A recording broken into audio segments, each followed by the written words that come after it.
छोड़बो नहीं आसान से, मरलो पछीन के ले अइबो भगवान से।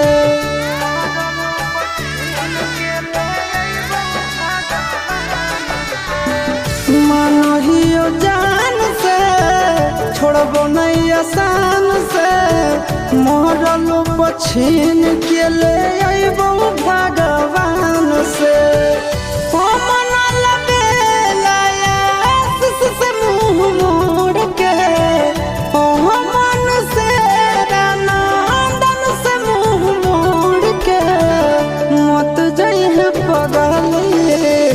पगला के छोड़ के मत जाइए,